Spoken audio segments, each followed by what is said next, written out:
guys, today we're going to learn about scatterplots. Scatterplots are graphs that do not have a line through them. It doesn't make necessarily any kind of shape. It just plots a bunch of points of data. So as you look at these two examples that you see on your paper, it's just a bunch of dots basically. And then we're supposed to be able to pull some information from that and then describe the data. So the first thing I want us to do is go ahead and turn in your journal to the next clean page and title that page Scatterplots.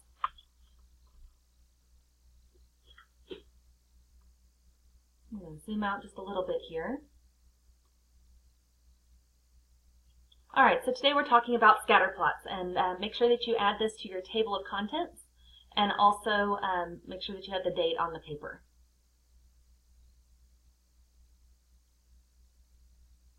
Okay, the first thing we're going to review is just how to plot points. So let's draw, we're just going to do a quadrant 1 example. Let's just draw quadrant 1 here. I'm going to go ahead and label our X and Y axis.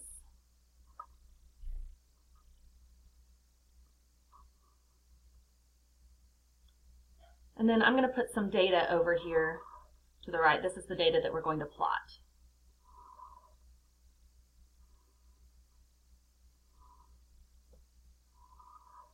So remember, your paper should look just like mine.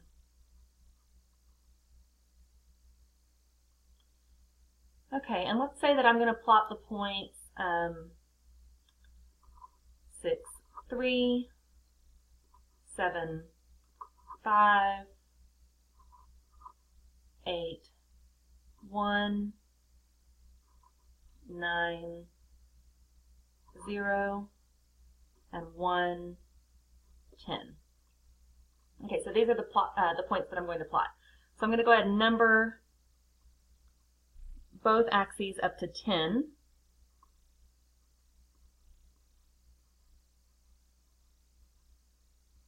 Okay.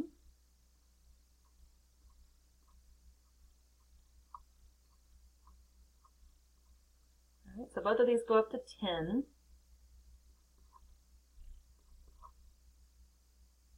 Remember, this is our origin, 0, 0. I'll give you guys just a second to catch up here.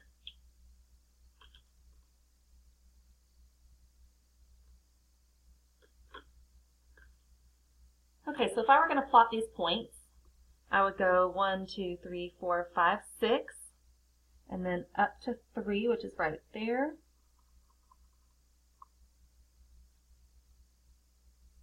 And then 7, 5, so I'm going to go right 7, and up 5,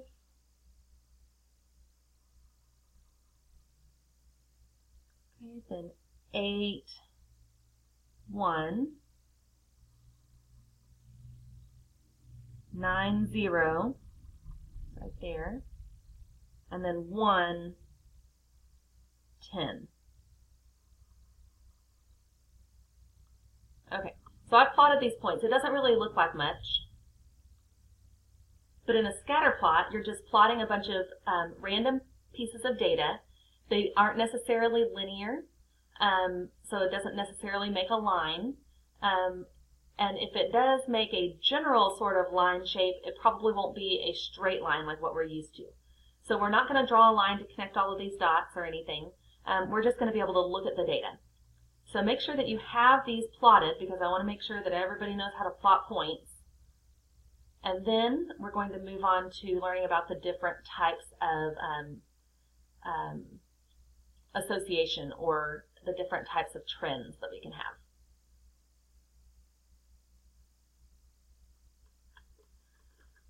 Okay, so there are 3 types of scatterplot data. The first type is a positive trend.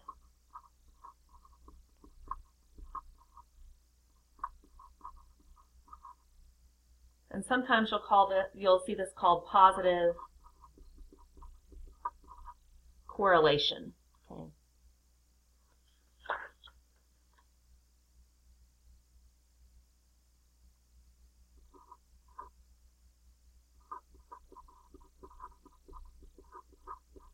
So sometimes it's called positive trend, sometimes it's called positive correlation. So this is where we have data. I'm just going to draw kind of a random one here. This is where we have data that generally goes this way. Okay.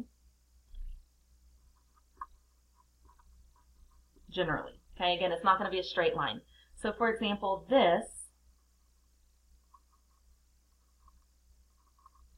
go ahead and draw this with me. That would be a positive trend or a positive correlation, because in general, the data goes up to the right. So this is, we could also call this linear. So this is a type of linear trend.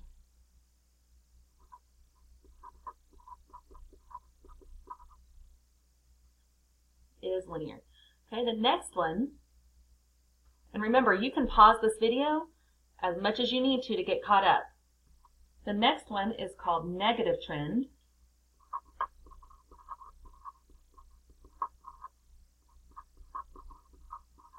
Or sometimes negative correlation.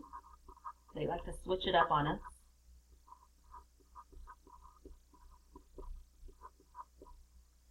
And this is another type of linear trend. In other words, it makes a line, or basically a line. So for negative trend, it'll look a lot like positive trend, except instead of going up, it's going to go down. Generally goes down. So we might see something like this.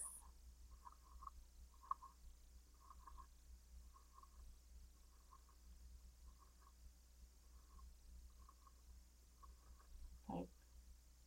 So this would be a negative trend. If we were to draw a line to try to kind of approximate where this goes, our line would look like this. Up here, our line would look something like this.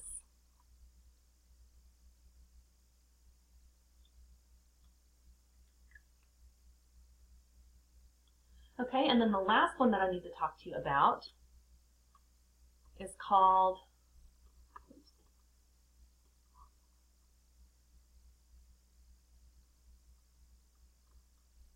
this is a nonlinear trend, or we could say no correlation.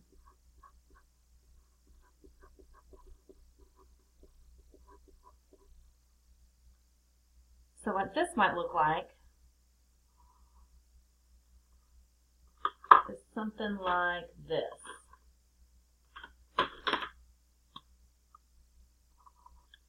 It's like completely random.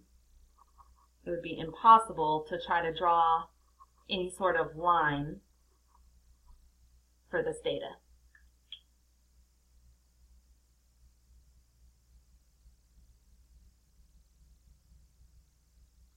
So there's no way to tell whether it generally goes up or generally goes down. It's just all over the place. Okay. So these two are linear because in general they make a line. This one is nonlinear because there's no sort of line that I can make from this graph. Now, within the linear trends, it's important to know that going up is positive and going down is negative. So I'm going to go ahead and switch over to the problems for today. So let's kind of set this to the side. You want to make sure to have it in front of you, where you can still refer back to it because those notes are really valuable. And we're going to come back over here to today's problems. So the objective is to construct a scatter plot, which we've done. And then we're going to describe the data that we observed to address the question of association. So basically they're asking us, how are these two variables, what I have on the left, on the x-axis and the y-axis, how are they associated? What's the relationship? Okay, so the word association we could change to relationship. So is it linear? Is it nonlinear? Is there no association? What is it that we're observing from these two things? So let's look at number 1 together. It says the scatter plot below shows the amount of time a cup of hot water sets out on the countertop and the temperature of the water. So before we even look at this, we can ask ourselves, okay, what's going to happen to a cup of hot water as it sits out on the counter? Well, it's probably going to get cooler. It's going to cool off over time. So that means that the temperature should go down as the time goes up. And that's what we see from this data. But of course, it's not going to be an exact line because sometimes, maybe there's a breeze and it cools off a little bit faster for a minute and then it kind of stays the same for a little while. So it's not going to be exactly, it's not a proportional relationship because we don't have that exact same relationship between every minute and every degree of heat. So as we look at this one, I'm looking at it and I see it starts up here and then over time it generally goes down. It slopes downward. Now it doesn't have to get all the way down to the bottom of the graph. I just see that this is in general sloping down this way, which means that this would be a negative trend. Now negative is not one of my options, so I've kind of gone a little farther than I need to. It says, is it nonlinear, is it linear, or is there no trend? So I'm going to say that this is a linear trend, and specifically, it's negative.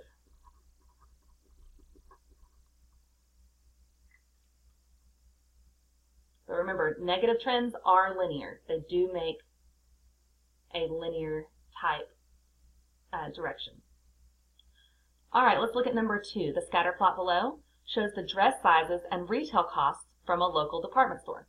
So I'm going to think about this. I don't know, because some department stores may charge more for a larger size, some may not. So, so we're just going to have to look at this and kind of see what we're dealing with. So it says, which best describes the trend shown in the scatter plot? Nonlinear, negative, constant, or linear? Okay, so these are a bunch of random words and they're just trying to kind of confuse you. So first thing I'm going to do is I'm going to see, okay, I'm not even looking at the answer choices.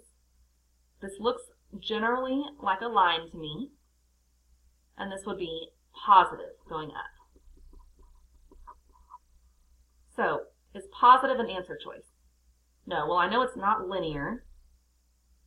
I'm sorry. I know it's not negative. I don't even know what a constant trend is. I think they probably made that up for this problem. So now I'm dealing between nonlinear and linear. Well, it's definitely linear. And I'm going to prove that by saying not only is it linear, it's also positive, more specifically. So positive trend. Let's look at number 3.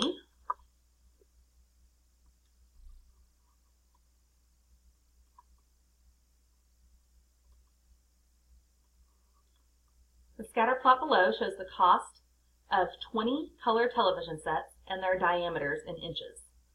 So the screen diameter. So before I look at this, I'm not even going to analyze the data yet. First thing I'm going to say is, okay, well, chances are a bigger TV is going to cost more. But hold on just a second. I have a large TV that costs less than some smaller TVs simply because it's not as good of a brand. So maybe I have some no-name big TV, but a smaller, really good brand TV might cost more. So I'm not really sure what I'm going to expect from this data. Let's look. All right, well, as I'm looking at this, I see that the data is all over the place. I could draw a line here. I could draw a line here. Okay, I would just be, that's totally random, it seems. So I know that this is not going to be a linear trend. I don't know what a mean trend is. And if it's not linear, then that means it's not positive or negative. So I need to get rid of positive. And here's my answer.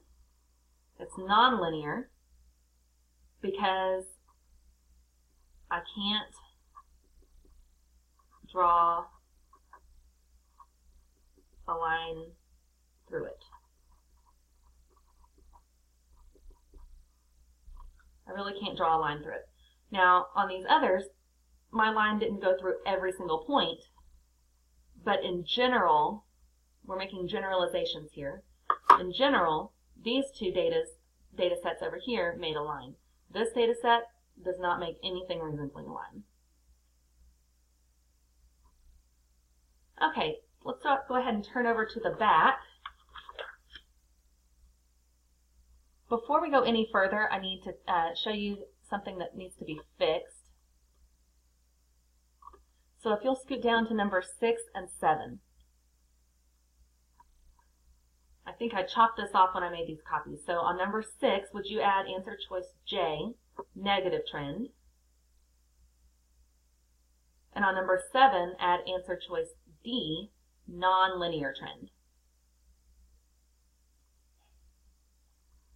So go ahead and add those to your paper now. Okay. So your assignment,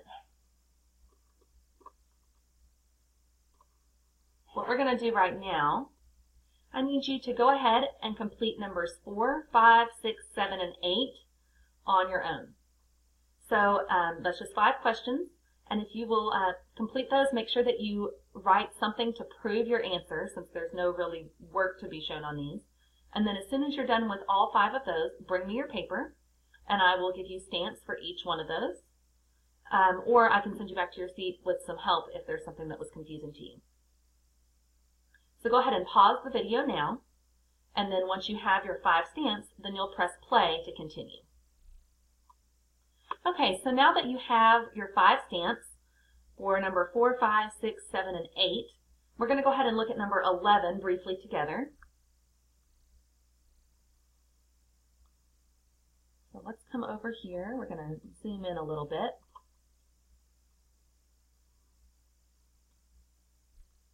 All right, the scatter plot below shows the relationship between the daily high temperature, so the hottest temperature of the day, and the number of snow cones sold at a concession stand that day. So before we even look at the data, I'm going to say, okay, well, I know that in Crowley and Burleson, I drive around during the summer and I see a lot more people in line at snow cone stands than I do, say, during Christmas break. So the hotter it is, probably the more people we're going to have buying snow cones. So let's look at our data, and it looks like I'm right. The higher the temperature, the more people I have buying snow cones. When it's only 70 degrees, I only have about maybe 24, 25 people. But over here in the mid-90s, I have more than 80, almost 100 people buying snow cones. So based on the scatter plot, approximately how many snow cones will be sold on a day when the high temperature is 82 degrees? So here, it's not asking me about the trend. This goes back to the deeper part of this objective, which is being able to answer questions and observe the data to make predictions and things. So I'm predicting, based on this data, about how many people are going to buy snow cones when it's 82 degrees. Now, first I need to look and see what my graph numbers are. So as I look here, I'm seeing, okay, normally this would probably go by 2. So let's see, 70, 72, 74, 76, and then jumps straight to 80. So no, this is not going by 2s. Well, I know that right here would be about 75, which means that this is 85, which means that this is 95. So you always want to figure out what your scale is. How are we jumping on this axis, since not every line is labeled? So if I'm looking for 82 degrees would be about, well, this would be 82 and a half. So that means I need a little bit left of 82 and a half. So let's just go ahead and draw our line here. I'm looking for a little bit to the left of this.